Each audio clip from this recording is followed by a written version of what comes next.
So you open your mail, pull out that annual property tax bill, and boom, an immediate wave of confusion and, let's be honest, frustration washes over you.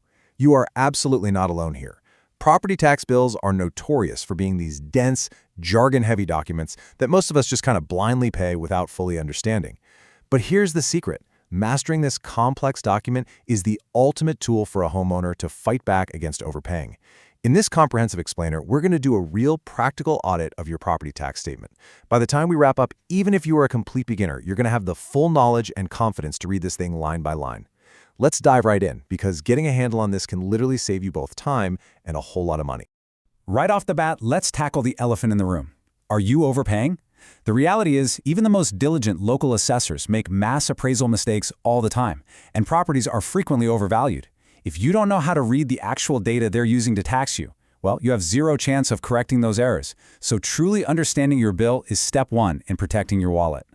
To get us there, we're going to break this down into 6 quick parts. We'll cover the property tax puzzle, the anatomy of your bill, calculating the tax, money-saving exemptions, common mistakes and appeals, and finally, essential deadlines. Okay, part 1, the property tax puzzle. Before we start tearing the bill apart line by line, we really need to understand what this bill actually is and why it exists.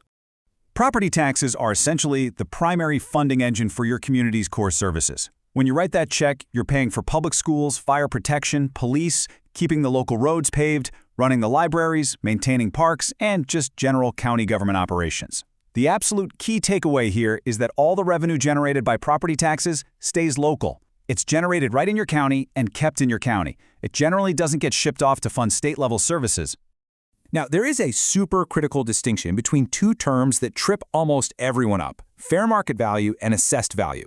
Fair market value is just the estimated price your property would actually sell for on the open market today, right? Just a willing buyer and a willing seller. Assessed value, though, is the actual taxable base set by your local assessor. In some places, this assessed value is just a percentage of the market value, which is known as an assessment ratio. So, to put that into perspective, your house might have a market value of $500,000, but if your local assessment ratio is 50%, your assessed value for tax purposes is only $250,000. Moving on to part 2, the anatomy of your tax bill. If you actually have your tax bill handy, grab it right now, because we're going to act like pragmatic detectives and read through this thing together. So, depending on your county, the layout might look slightly different, but the core elements are pretty universal. Look for something like line 3, your tax rate area, or TRA. This identifies the specific overlapping districts you live in, like your local school and fire districts. Then you'll see your total assessed value, maybe around line 6B, which is the gross taxable base of your land and structures combined. Further down, you'll hit your net taxable value. This is the final value after any of your exemptions have been subtracted out. And finally, you'll see a combined tax rate, which is the total composite rate of all those local agencies stacked on top of each other. This is exactly where the assessor establishes your final liability. But listen, the absolute most crucial starting point on that piece of paper is your assessor parcel number, or APN. Think of your APN as your property's legal fingerprint. It's a totally unique identifier that ties the bill to a specific spatial location on the municipal map. Literally, the very first thing you need to do when you open that envelope is verify this exact number against your records to make sure you're actually paying taxes on your piece of land and not, your neighbor's. All right, part 3, calculating your property tax. I know property tax math scares a lot of people, but we're going to completely demystify it right now. It's actually a really straightforward sequential formula. First, you start with that assessed value we just talked about. Second step, you subtract any eligible exemptions you have, which leaves you with your net taxable value. And then the final step, you just multiply that net taxable value by the local tax rate, which is very often called a millage rate.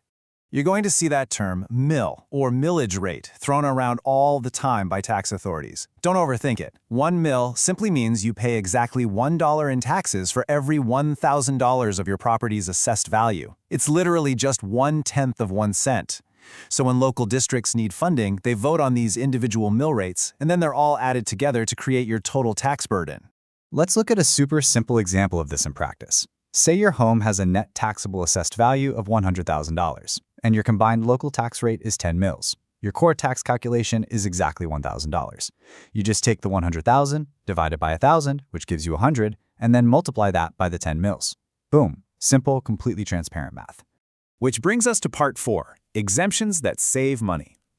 Now that you actually understand the math, let's look at the absolute best way to legally lower that final number.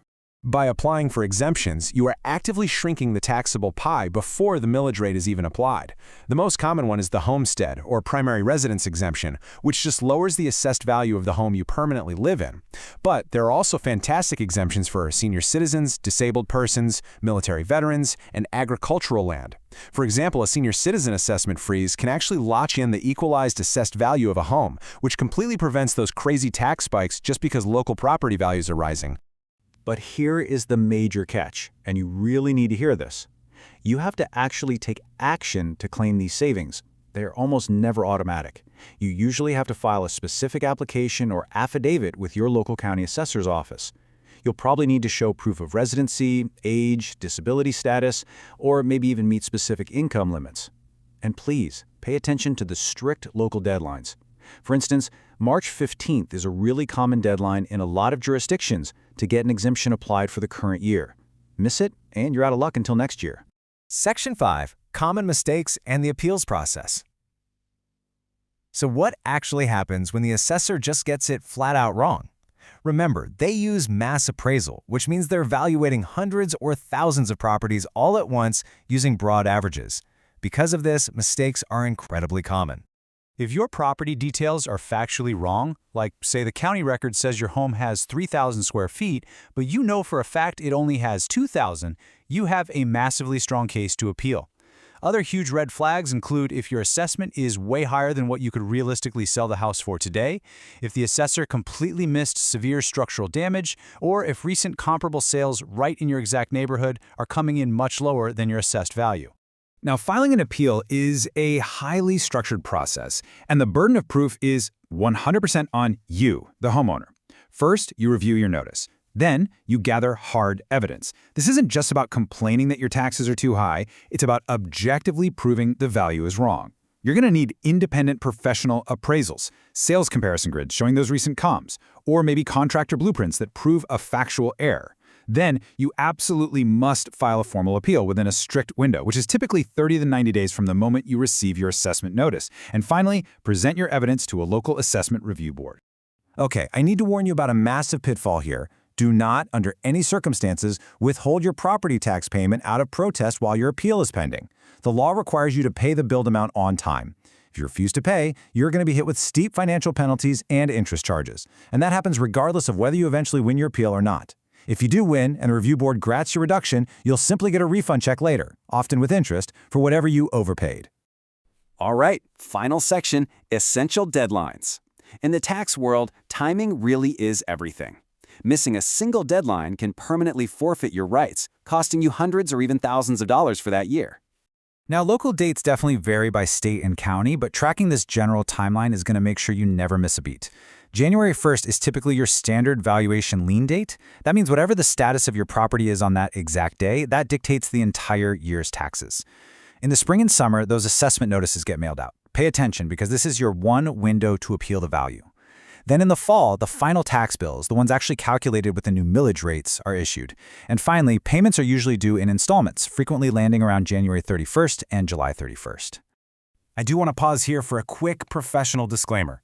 Because every single state, county, and local jurisdiction has completely different tax laws, assessment ratios, and appeal windows, it is absolutely vital that you consult professionals. Make your local county assessor's online portal your best friend and primary tool, or consult with a certified tax professional or attorney to verify the exact rules for your specific area.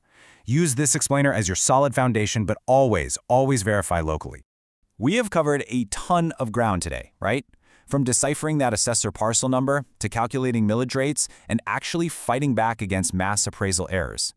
Now that you have the tools to read your bill line by line and the knowledge to challenge it, I want to leave you with this final thought.